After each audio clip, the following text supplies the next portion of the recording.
दोस्तों इस मूवी में कैसे एक बाप अपनी बेटी के रेप का बदला लेता है ये सब दिखाया गया है। तो मूवी काफी ज्यादा अच्छी है, तो इस वीडियो को लास्ट तक जरूर देखना। कहानी की शुरुआत में हम हार्वी नाम के एक पुलिस ऑफिसर को देखते हैं जो कि अपने घर में अकेला होता है। वो यहाँ बैठकर टीवी पर एक वीडियो टेप देख रहा होता है और ये टेप वही थी जिसमें उसकी वाइफ का शॉपिंग करते हुए एक लुटेरे ने हत्या कर दी थी। हार्वी इस वीडियो टेप को देखकर काफी ज्यादा इमोशनल हो जाता है। उसने अपनी वाइफ के कातिल को जेल तो भेज दिया था, लेकिन उसे अंदर से सेटिस्फेक्शन अभी भी नहीं मिला था। दूसरी तरफ हम डॉक्टर हेमल को देखते हैं जो कि एक पेशेंट का ऑपरेशन करने के बाद अपनी 8 साल की बेटी से मिलने के लिए जाता है, जिससे वो बहुत ज्यादा प्यार करता है। अगले दिन हेमल अपनी वाइफ और बेटी के साथ लंच कर रहा था, तब उसकी बेटी अपने साथ उसे स्कूल चलने के लिए कहती है क्योंकि अगले कुछ दिनों में उसका बर्थडे आने वाला है और उसे अपने फ्रेंड को इनवाइट करना है। लेकिन हेमल साथ चलने से मना कर देता है क्योंकि वो बहुत ज्यादा थका हुआ था। वो अपनी वाइफ सिल्वी से उसके साथ जाने के लिए कहता है, लेकिन उसका मूड हेमल के साथ इंटीमेट होने का था, इसलिए वो मना कर देती है और यही उसकी जिंदगी की सबसे बड़ी गलती होती है। फिर जैस्मिन अकेले ही स्कूल के लिए निकल जाती है। उसके घर से जाने के बाद दोनों लोग एंजॉय करने लगते हैं। अब दोपहर में हेमल अपने ऑफिस के काम में लग जाता है। तभी उसके घर पे एक लड़का आता है जो कि जैस्मिन का क्लासमेट है और वो उसे होमवर्क देने के लिए आया था। उससे पूछने पर पता चलता है कि जैस्मिन आज स्कूल नहीं गई, क्या उसकी तबीयत खराब है। ये सुनकर हेमल कुछ नहीं कहता और काफी ज्यादा परेशान हो जाता है। इसके बाद वो घर में जैस्मिन को आवाज लगाने लगता है क्योंकि उसे लग रहा था कि वो शायद अभी घर पर ही होंगी। उसे जैस्मिन पूरे घर में कहीं नहीं मिलती, जिस कारण से वो काफी ज्यादा घबरा जाता है। वो इस बारे में सिल्वी को भी बता देता है और वो दोनों पुलिस को इन्फॉर्म कर देते हैं और पुलिस घर पर आकर छानबीन चालू कर देती है। इसके बाद पुलिस जैस्मिन को स्कूल जाने वाले रास्ते में ढूंढने लगती है। तभी पुलिस को सुनसान पार्क में एक छोटी लड़की की लाश दिखाई देती है और ये लाश जैस्मिन की ही थी। उसकी बॉडी की कंडीशन को देखकर लग रहा था कि उसका रेप करके उसे बाद में मारा गया है। अब हेमल अपनी बेटी की डेड बॉडी को देखकर खुद को नहीं संभाल पाता और काफी ज्यादा दुखी होकर फूट फूट कर वहीं पर रोने लगता है। घर पर सिल्वी अपनी बेटी के आने का वेट कर रही थी, लेकिन तभी हेमल आकर उन्हें सब कुछ सच सच बता देता है। इसके बाद वो दोनों अपनी बेटी की मौत को लेकर काफी ज्यादा दुखी हो जाते हैं। उन दोनों का अपने काम में भी मन नहीं लग रहा था, मानो उनकी जिंदगी खराब हो गई हो। उनकी जिंदगी अब बिल्कुल सूनी हो गई थी। जैस्मिन की मौत के 4 दिन बाद ऑफिसर हार्ले हेमल को बताता है कि उनकी बेटी की मौत का कातिल मिल गया है। उसका नाम एंथनी है। वो ये भी बताता है कि उसने कातिल का पता स्पर्म को लैब में टेस्ट करके बताया है। हार्वे उसे ये भी बताता है कि उसे पुलिस ने कई बार अरेस्ट भी किया है, लेकिन सबूत न मिलने की वजह से वो छूट जाता है। दूसरी तरफ हम देखते हैं कि एंथनी को पुलिस ने अरेस्ट कर लिया है, लेकिन फिर भी उसे अपने किए पर कोई भी पछतावा नहीं था और वो अरेस्ट होते वक्त भी स्माइल कर रहा था, जैसे कि वो जेल नहीं कहीं अपने घर पर जा रहा हो। हेमल उसे टीवी पर देखकर बहुत ज्यादा गुस्सा होता है। वो डिसाइड करता है कि वो खुद ही एंथनी को अपने तरीके से सजा देगा। अगले दिन हेमल अपने ऑफिस के लिए जल्दी से निकल जाता है, लेकिन वो अपने ऑफिस नहीं जाता, बल्कि वो एक जगह को ढूंढने लगता है जहाँ पर वो एंथनी को किडनैप करके रख सके। जंगल में सुनसान जगह पर उसे एक केबिन मिल भी जाता है, जिस केबिन के दूर दूर तक कोई नहीं रहता था। इसके बाद हेमल रूम के मालिक से मिलकर उसे 20,000 रुपए कैश देकर उस रूम को अपने नाम पे बुक करवा लेता है और उसे 10,000 देने का हर दिन वादा करता है, ताकि यहाँ पर जो कुछ भी हो रहा है उसे देखकर वो अपना मुंह बंद रखे। इसके बाद वो एक लड़के को हायर करता है और वो उसे भी 10,000 देता है। उसे केवल गाड़ी के ड्राइवर को बेहोश करना था जो कि एंथनी को कोर्ट ले जा रहा था। खैर हेमल इन सब के चलते अपने घर पर देरी से पहुंचता है। अगले दिन वो लड़का अपना काम कर लेता है और गाड़ी के ड्राइवर को बेहोश कर देता है। हेमल भी उनकी कार का पीछा कर रहा था। बेहोश होने की वजह से ड्राइवर गाड़ी को ठीक से नहीं चला पा रहा था और एक जगह पर रोक देता है। हेमल जल्दी से वहाँ पर आता है और दूसरे लड़के को कहता है कि वो एक डॉक्टर है। फिर वो गाड़ी को स्पीड से चलाकर ड्राइवर को वहीं पर छोड़कर चले जाते हैं। दूसरा ऑफिसर उसे रोकने की भी कोशिश करता है, लेकिन वो नहीं रुकता और बिना किसी की सुने वहां से चला जाता है। इसके बाद वो एंथनी को बाहर निकालता है और एंथनी को बेहोश करके उसे अपने केबिन में ले आता है। दूसरी तरफ पुलिस को उसी जगह पर हेमल की आईडी मिल जाती है जहां ड्राइवर की तबीयत खराब हुई थी। आईडी से उन्हें पता लग जाता है कि हेमल ने ही उसे किडनैप किया है। इस पर पुलिस ऑफिसर हार्वी सिल्वी से पूछताछ करने के लिए उसके घर पे जाता है। तब वो उससे कहती है कि हेमल ऐसा बिल्कुल भी नहीं कर सकता। इधर केबिन में हेमल एंथनी को नंगा करके उसे लटका देता है। जब उसे होश आता है तो वो खुद को बंधा हुआ देखता है। उसे कुछ समझ नहीं आ रहा होता कि ये सब उसके साथ कौन कर रहा है। तभी हेमल वहाँ पर आता है। उसे देखकर वो समझ जाता है कि यही जैस्मिन का फादर है। तब वो उससे कहता है कि मैंने जैस्मिन को नहीं मारा, लेकिन वो ये सब झूठ कह रहा था। आगे वो कहता है कि मैं तुम्हें असली मर्डरर को ढूंढने में मदद करूंगा, जिस पर हेमल उससे कुछ नहीं कहता और उसकी बातों को सुनने लगता है। कुछ देर में वो वहाँ पर पड़ा हुआ हथौड़ा उठाता है और काफी तेजी से उसके घुटनों पर मार देता है, जिस कारण से उसे काफी ज्यादा दर्द होने लगता है। अब कुछ देर बाद हेमल उसे अपने पैरों पर खड़ा कर देता है, लेकिन हम देख पाते हैं कि घुटनों पर लगने की वजह से वो खड़ा नहीं हो पा रहा है, यानी हथौड़े की वजह से उसका घुटना टूट गया था और उसे काफी ज्यादा दर्द हो रहा था। दूसरी तरफ हम देखते हैं कि हार्वे अभी भी अपनी वाइफ की वही वीडियो देख रहा है। अगले दिन हेमल उसे उठाने के लिए उसके मुंह पर टॉयलेट करने लगता है,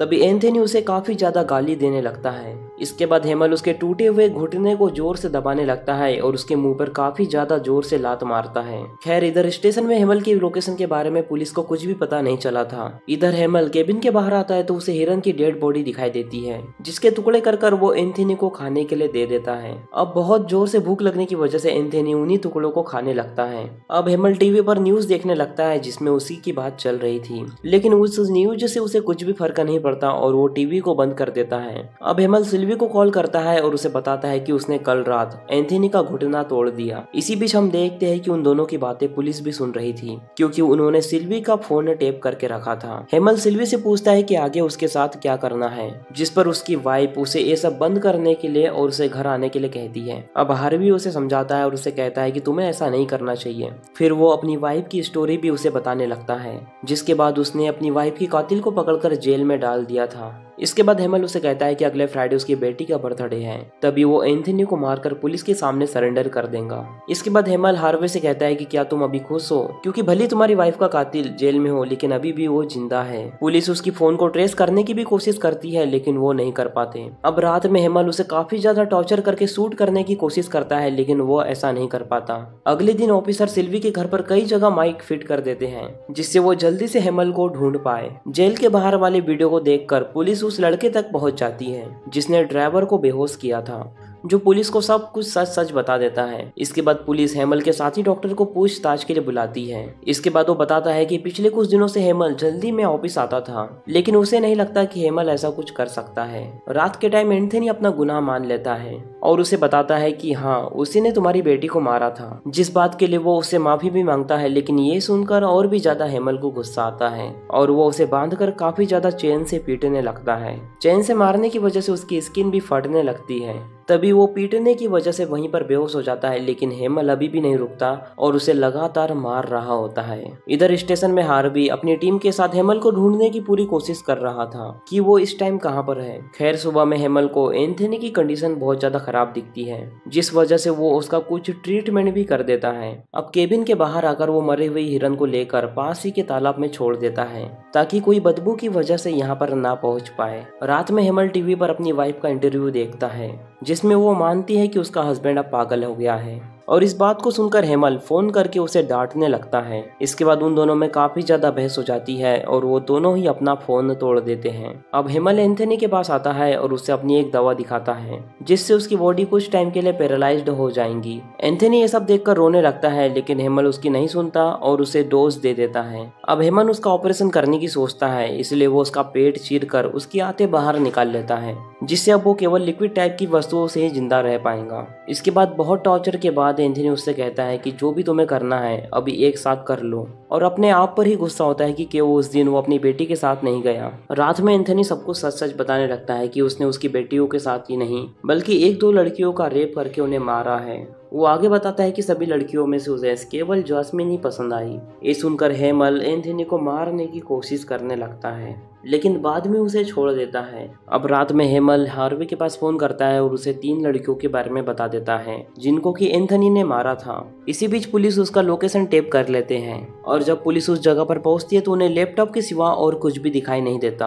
वो जानता था कि पुलिस उसे ट्रेस कर रही है, जिस वजह से उसने ऐसा किया। असल में हेमल ने फेक लोकेशन देकर उसे उलझा दिया था। केबिन के रास्ते में जाकर हेमल की कार का फ्यूल खत्म हो जाता है। इसके बाद वो पेट्रोल पंप पर आ जाते हैं। वो शॉप पर कुछ सामान लेने जाता है, लेकिन तभी काउंटर वाली लड़की उसे पहचान लेती है और उससे कहती है कि मैं तुम्हारे साथ हूँ, और वो इस बारे में पुलिस को कुछ भी नहीं बताएंगी। अगले दिन न्यूज रिपोर्टर उन पेरेंट्स से भी पूछताछ करते हैं जिनको एंथनी ने मारा था। उनमें से एक लेडी हेमल की साइड नहीं होती और वो कहती है कि हेमल जो कुछ कर रहा है वो सब बेकार है। वो आगे कहती है कि उसने मान लिया कि एंथनी अब इस दुनिया में है ही नहीं। हेमल भी ये सब टीवी पर देख रहा था, उसे उसे उस लेडी पर बहुत ज्यादा गुस्सा आने लगता है। इसके बाद वो रात में किसी तरह उसके घर पर जाकर उसे बेहोश करके किडनैप कर लेता है। जब उस लेडी को होश आता है तो वो खुद को एक केबिन में देखती है, जहाँ हेमल उसे पकड़कर उस कमरे में ले जाने लगता है जहाँ पर एंथनी को रखा गया था। वो लेडी उसे देखने के लिए मना करती है, लेकिन हेमल जबरदस्ती उसके पास उसे ले जाता है।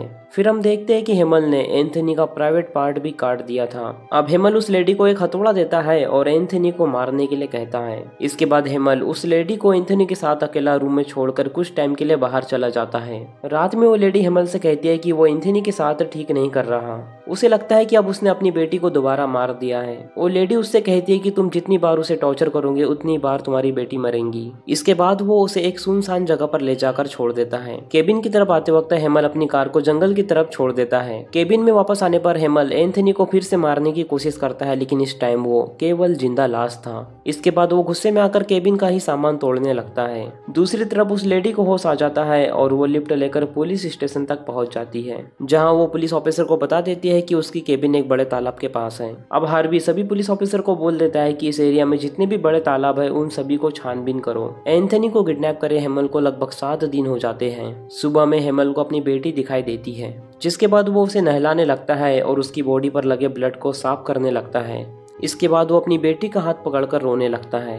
दूसरी तरफ एक ऑफिसर को हेमल की कार मिल जाती है और वो कंट्रोल रूम में फोन करके उसकी जानकारी देता है। कुछ देर में हार्वे अपनी टीम के साथ यहाँ पर पहुंच जाता है, जो कार को चेक करते हैं, लेकिन उसके अंदर कोई भी नहीं था। इधर हेमल एंथनी के हाथों को खोल देता है और गन को अपने ऊपर पॉइंट करता है। तभी यहाँ पर पुलिस ऑफिसर की टीम पहुंच जाती है और हार्वे हेमल को सिलेंडर करने के लिए कहता है। हेमल ऐसा ही करता है और बाहर आकर खुद को उनके हवाले कर देता है। तभी एक न्यूज रिपोर्टर उससे सवाल करता है कि क्या उसे अपनी करनी पर पछतावा है, जिस पर हेमल मना करता है और कहता है कि मुझे कोई भी पछतावा नहीं है, यानी उसने जो भी किया उसकी नजरों में सही था।